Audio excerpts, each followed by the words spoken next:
Coming up on Mountain News this morning, after serving 22 years in the Kentucky Senate, Damon Thayer has officially announced he will not be running for re-election. And FEMA is still working towards bringing a home for all flood survivors, even if the process is slower than anyone wants. Dedicated to Eastern and Southern Kentucky, this is WYMT Mountain News this morning.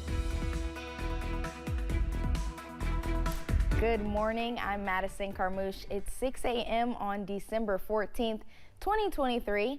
Let's check in with meteorologist Shane Smith for a look at your forecast this morning. Shane, how's it looking out there? It's looking clear and cool this morning, Madison. Good to see you and good to see you folks at home. We have got dry weather in store once again today. I know it sounds like a little bit of a broken record this week, but we're going to appreciate that dry weather. Right now, satellite and radar completely clear. High pressure remains in control of our weather. We take a look at the camera network from Hazard over to Buffalo Mountain in Perry County, down to Jenkins, Moorhead, Pikeville, London, Corbin.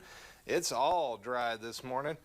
And it's all chilly out there. 25 right now, Somerset, 27 Williamsburg, 22 into Manchester, 25 into downtown Hazard, 29 Pikeville, 20 over in Clintwood, Virginia, but 32 just down the road into Wise, 28 up in Logan, 20 into Ashland. Factor in the wind and a few spots, especially off to the northern end of the coverage area, feeling just a little bit cooler than that actual air temperature. Not much of a breeze out there this morning, but it doesn't take much this time of day to kick that wind chill several degrees lower. Out the door forecast. 50 is the name of the game by this afternoon.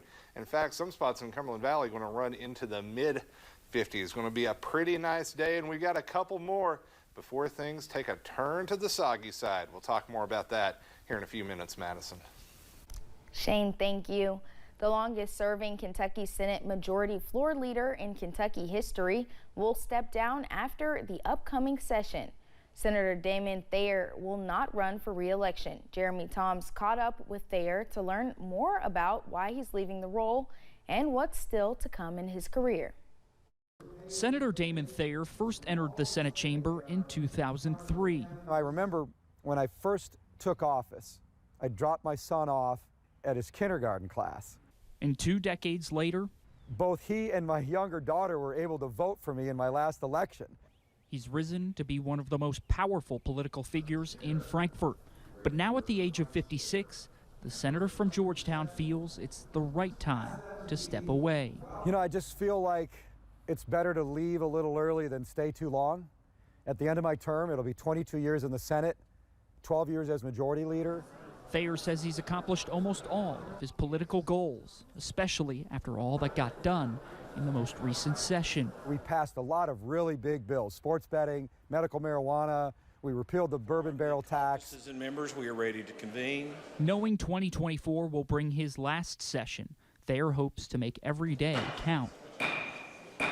We've got to deal with the school choice issue. There's a potential constitutional amendment to put on the ballot to let the people decide. There's some really good tough on crime bills coming out of the Louisville delegation. Energy is a big issue. Coal is a big issue. After the end of his term, Thayer will move into the private sector. And while he may not be completely parting ways with politics, I may run for higher office someday. Thayer hopes his time in the legislature holds a lasting impact. I hope they say that I stood with conviction, that I'm a fighter and a crusader for conservative values, and that I played a small role in helping to move this state towards a better, more prosperous future. In Lexington, Jeremy Toms, WKYT.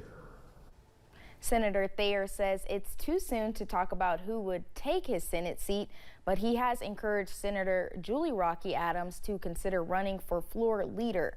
The senator from Louisville has been in leadership as a caucus chair, and Thayer says she's intuitive about their members' wants and needs. Utility assistance for low-income households starts on January 9th. The program is Lee Heap. The crisis component runs through March 31st. It helps people who would otherwise have no heat. Households must meet income requirements and provide some documents to qualify. You can apply at any community action agency. Addiction Recovery Care has announced plans to open a facility in Southwest Virginia. Crews will transform the former Irvington Elementary School into a women's treatment facility in Nora, Virginia. Developers hope the facility to be open by the end of 2025. The Dickinson County Director of Economic Development says in part, quote, "The announcement of the women's facility is a major step towards turning the tide of addiction in Southwest Virginia." Since the 2022 floods, many communities have been looking for answers and hoping for guidance. In Floyd County, more of that help has been announced. WYMT's Buddy Forbes has an update on the ongoing work. Floyd County officials are working with FEMA and flood survivors to find a foundation for the future. They went to bed one night, woke up the next morning, and their lives were washed away. Everything that they worked for was washed away. With some losing everything, the work to recover has been ongoing for more than 1 year. I remember pulling up in at a guy's house, and he's got a pile of rubbish in his front yard. And he said that's 25 years of coal mining. Judge Executive Robbie Williams says 125 homeowners applied for FEMA buyouts, and he did not want to undersell the amount of time it could take to see progress. The homes that have been involved in the buyout process previously was 4 to 6 years. I didn't want to give them false hope that this was going to be done expedited and be moved up and taken care of in 12 to 18 months. But that's the case. We are there. Now, he says 18 of those homeowners have seen funding from FEMA, with 26 in the process of likely seeing closure by February, thanks to the tireless work of Missy Allen with the Fiscal Court and Eric Ratliff with Big Sandy Ad. They do understand the importance of getting these folks back in housing. And it's not just a job to them.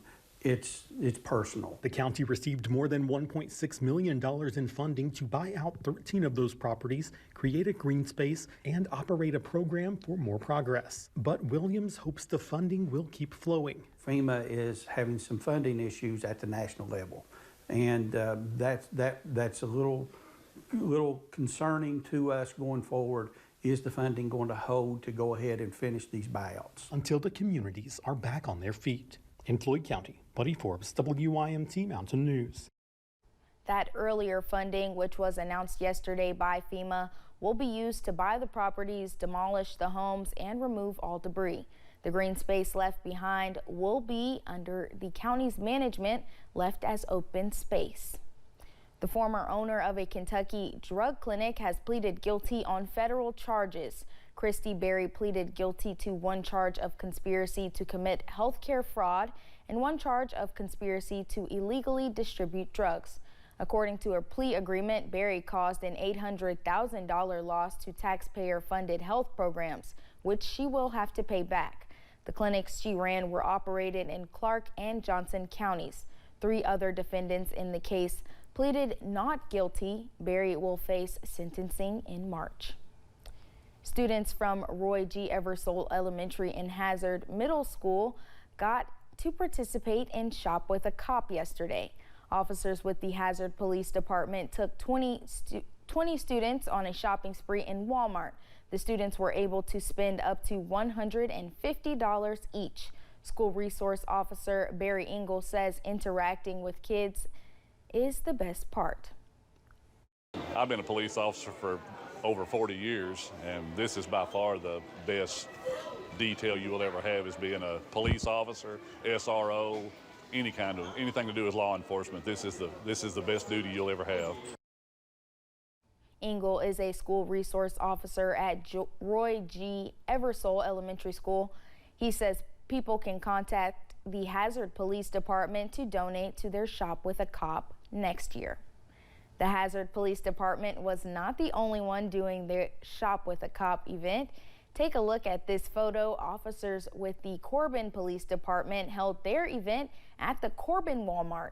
In a post on social media, the department says they were able to help more than 130 kids within the community to have a Merry Christmas.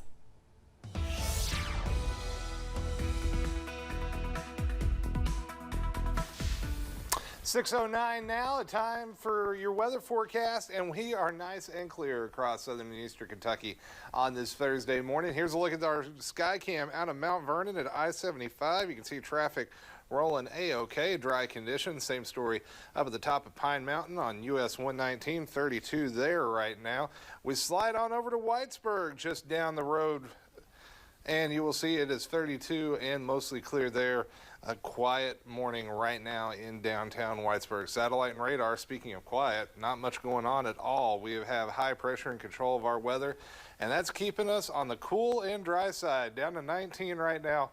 Monticello 27, Williamsburg 33 into Jackson, 29 Pikeville, and 28 down into Harlan, and also in Moorhead and Logan. We're taking it into the 50s over the next several hours, and going to be a pretty nice afternoon across the region as some of that warmer air moves in, and temperatures climbing even higher for the next couple of days. We'll take a closer look at that coming up here in just a few minutes, Madison.